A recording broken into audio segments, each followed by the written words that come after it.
Hi guys, this is going to be a practice attempt at playing these videos in class. So I want you to start by doing this warm-up. Whoever's at the computer, please pause the video and give your peers time to finish, and then we will go over it.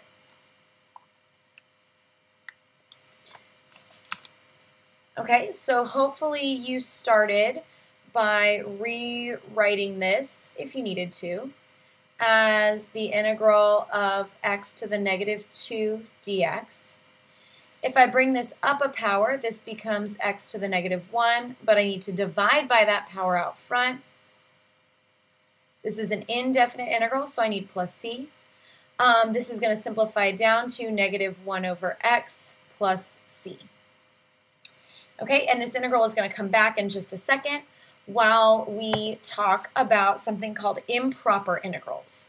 So improper integrals are one really important application of limits. This is a big topic in BC, and we're going to start with that right now. Last year in AB, you thought that in order to perform a definite integral, the interval that we integrate over must be finite, meaning if this is a definite integral, then the two limits of integration, the lower and upper limit of integration, needed to be numbers. As it turns out, that is not the case. We are now going to learn how to integrate all the way to infinity, or integrate starting at negative infinity, using the concept of limits. This is called an improper integral. There are actually two kinds of improper integrals. This is the first one. We'll deal with the second one, I don't know, either later this week or next week. But an improper integral, for example, is something like this. The integral from 1 to infinity of dx over x squared. Now let's think about physically what we are doing here. 1 over x squared looks like this, right?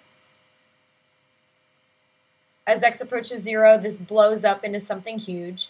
As x goes to infinity, my end behavior tells me that this is going to 0, and we have this smooth curve in between. And what I want to do is integrate from 1 to infinity, meaning find the area under the curve from 1 all the way to forever. Now our instinct tells us that this should probably be infinite. I'm finding the area of an infinitely large region. However, as you're going to see, that is not necessarily the case. The idea here is that we're going to replace infinity in our limits of integration with an actual limit that approaches infinity. Let me give you a few definitions. If f is continuous on the interval from some number a all the way up to infinity, so if I have a continuous function, then I can rewrite the limit of that function from a to infinity as the limit as b goes to infinity of the integral from a to b of f of x dx. So basically I'm replacing infinity up here with b, and then taking the limit as b goes to infinity.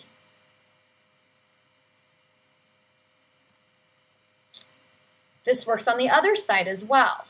If f is continuous on the interval from negative infinity up to some number b, then if I'm integrating from negative infinity to b, I can replace that negative infinity with the letter a, and then take the limit as a goes to negative infinity. Again, I'm replacing the problem with a limit that approaches that problem.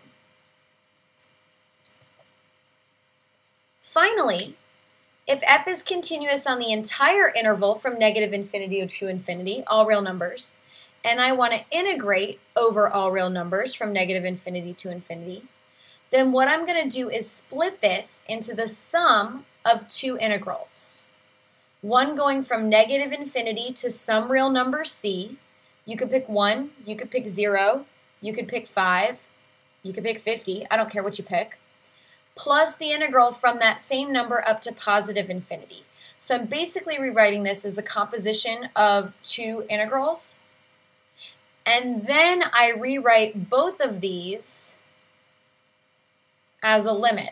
In other words, the limit, oh, that looks terrible. The limit as a goes to negative infinity of the integral from a to c of f of x dx. That's the first part. Plus the limit as b goes to infinity of the integral from c to b of f of x dx. Then I have two integrals to evaluate, two limits to evaluate, and we're going to get into that next.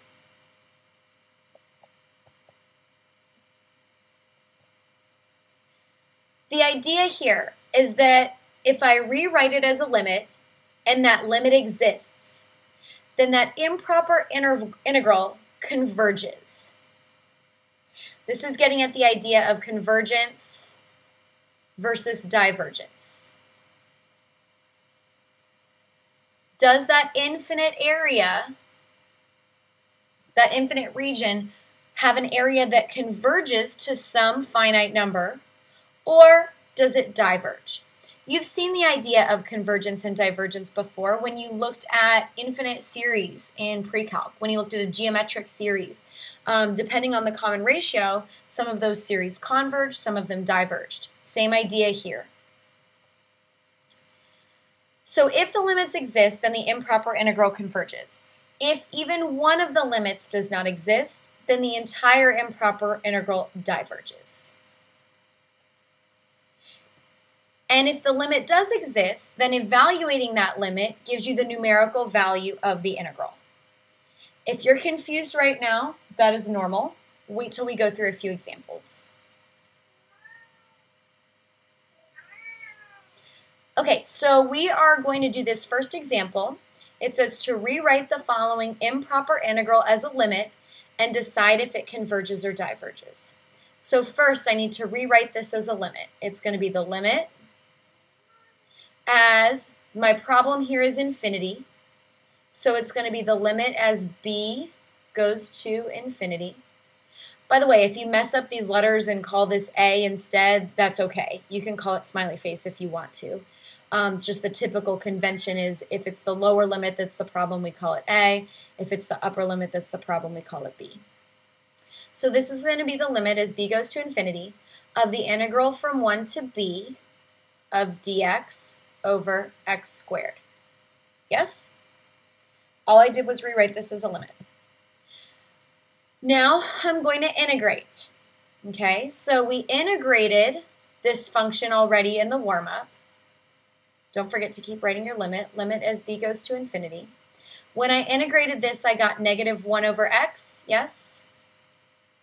And this is evaluated from x equals 1 to x equals b. Now I'm going to plug in my limits of integration, and I get negative 1 over b minus negative 1 over 1. Minus a minus becomes plus a positive. And I've done the integral. Now I just need to take the limit as b goes to infinity. As b goes to infinity, what is happening to 1 over b? Or negative 1 over b? Well, I have a denominator that's getting bigger and bigger and bigger. So what happens to the overall fraction if the numerator stays the same and the denominator gets bigger and bigger and bigger? Well, it goes to 0. So this becomes 0 plus 1, which is equal to 1. I want to pause and reconsider that image that I drew on one of the first slides. This is the graph of 1 over x squared. If I integrate this from 1 all the way to infinity, I never stop. I find the area under this curve, and this curve never touches the x-axis. It is exactly equal to 1. That should kind of blow your mind a little bit. This is an infinite region, but it has an area, a finite area of 1. Okay. Let's do another one. I want you to pause the video and rewrite this as a limit and try to integrate it and see what you get.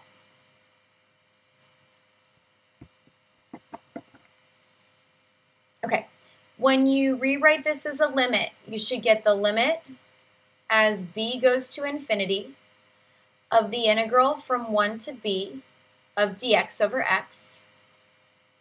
Yes? And I'm going to start by integrating. I'm going to keep writing down limit as b goes to infinity. When I integrate this, what do I get? I get the natural log of the absolute value of x as x goes from 1 to b. So this is the limit as b goes to infinity of the natural log of b minus the natural log of 1. Now the natural log of 1 is 0, but what is the natural log of infinity? Well, e to what power gives me infinity? That's the same thing. Natural log of infinity is the same thing as saying e to what power gives me infinity. And in order to get infinity, I have to raise e to the infinity power. Okay? Now, infinity is not the answer to my question. The answer to my question is that this integral is divergent. It does not converge to a real number. Okay? So although 1 over x looks pretty similar to 1 over x squared, it's not approaching the x-axis quickly enough to converge to a finite area when I integrate from 1 to infinity.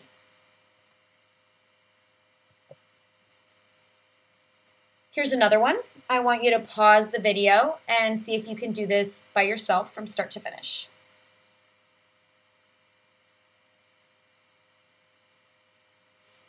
Okay? When I rewrite this as a limit, this is the limit as b goes to infinity of the integral from 0 to b of e to the negative x dx. I'm going to go ahead and keep carrying the limit. I'm going to integrate e to the negative x, which is kind of a u sub problem. It's a u sub problem that we can probably do in our heads. So a negative here, a negative here. So this ends up giving me negative e to the negative x as x goes from 0 to b. I'm going to rewrite e to the negative x as 1 over e to the x. So this gives me the limit as b goes to infinity of negative 1 over e to the b minus negative 1 over e to the 0. That becomes plus a positive. Now I need to evaluate this limit. As b goes to infinity, again, I have a situation where the denominator is getting bigger and bigger and bigger, but the numerator is staying the same. I essentially have 1 over infinity, which is 0, plus 1 over e to the 0 is 1 over 1, and again, I get 1 as my answer.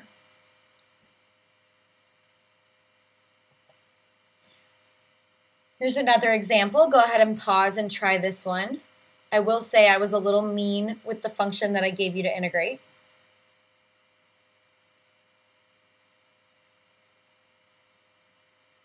Did we recognize arctrig? Oh my goodness. So this is going to be rewritten as the limit as b goes to infinity of the integral from 0 to b of 1 over x squared plus 1 dx. The integral of 1 over x squared plus 1 dx is arctangent of x. And this is evaluated from x equals 0 to x equals b, which means I have the limit as b goes to infinity of the arctangent of b minus the arctangent of 0. And you're thinking, how the heck do I do that? Well, this says the tangent of what gives me infinity. Okay? So when is tangent of x equal to infinity. And if you remember, the graphs of tangent functions, I don't know, they do something like this, right? They have these vertical asymptotes. Sorry, I wrote 0, I meant infinity. And then over here, when is tangent of x equal to 0? What helps me here is thinking of tangent x as sine x over cosine x. This is going to be infinite when cosine of x is equal to 0. Okay, and when is cosine of x equal to 0? That's at pi over 2. So at pi over 2, sine of x is equal to 1, cosine of x is equal to 0, 1 over 0 is infinite. So the limit as b goes to infinity of arctangent b is pi over 2. Minus, when is tangent of x equal to 0? Again, I'm going to refer to sine x over cosine x. This will be 0 when sine of x is equal to 0, which is when? 0. So my final answer is pi over 2. Therefore, this integral converges. Specifically, it converges to pi over 2. One last example, I promise. I want you to pause, rewrite this as a limit, and decide if it converges or diverges. And my hint to you is that you are going to integrate this using one of the new methods of integration that we learned about in the last unit.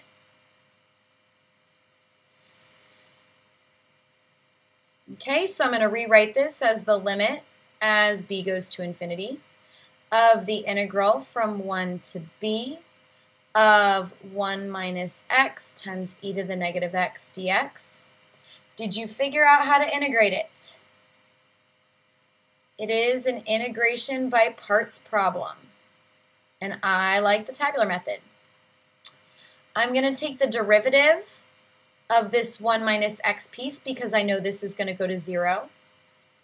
It becomes negative 1. The derivative of 1 minus x is negative 1, and the derivative of that is 0, which means I'm going to have e to the negative x over here, which when I integrate, I get negative e to the negative x, which when I integrate again, I get positive e to the negative x.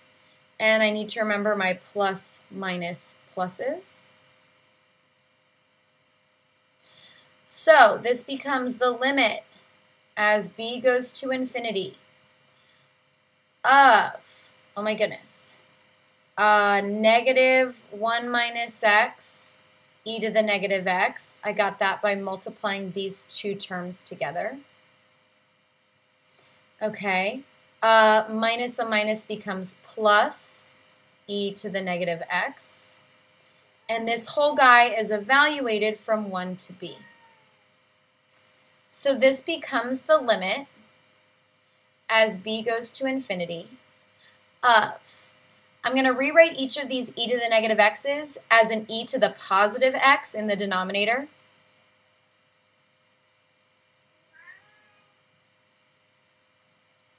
Are you comfortable with that? Okay, so this becomes negative 1 minus b over e to the b plus 1 over e to the b. I need some extra parentheses here. Minus negative 1 minus 1 over e to the 1 plus 1 over e to the 1. Okay? Let's start thinking about how we can simplify this. Okay, I'd actually like to get rid of some of this work up here, so let's see if I can figure out how to do that. Hey, it's like magic.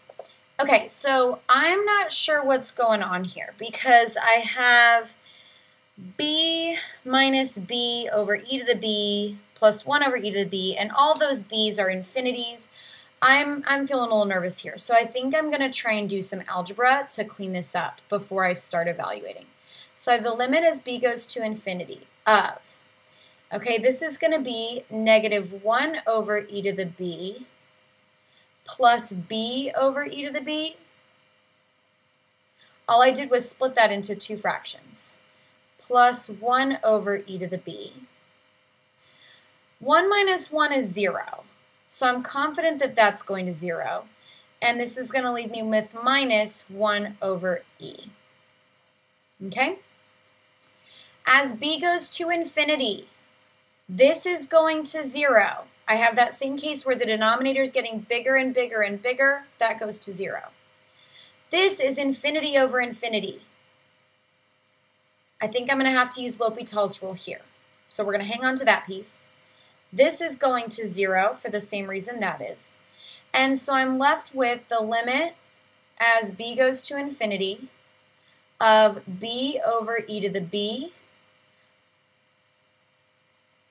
minus 1 over e. And I kept this group separately because this is the only part that has a b in it. This doesn't. Now I can use L'Hopital's rule since I do have infinity over infinity, and I'm left with 1 over e to the b. Now I'm confident that this is going to 0, and I'm left with a simple negative 1 over e. I want you to appreciate the complexity of this problem. It uses pretty much everything we've learned this year. Integration by parts, improper integrals, L'Hopital's rule, I don't know, probably some other stuff. So this is a really good complex problem right here. So this does converge, and it converges to negative 1 over e. It does have a negative area. I'm guessing because for the majority of this interval, this function is beneath the x-axis. So that is the end of our lesson. Here is your homework assignment number 4. We will go over it in class tomorrow, and I hope this video worked out. Thank you.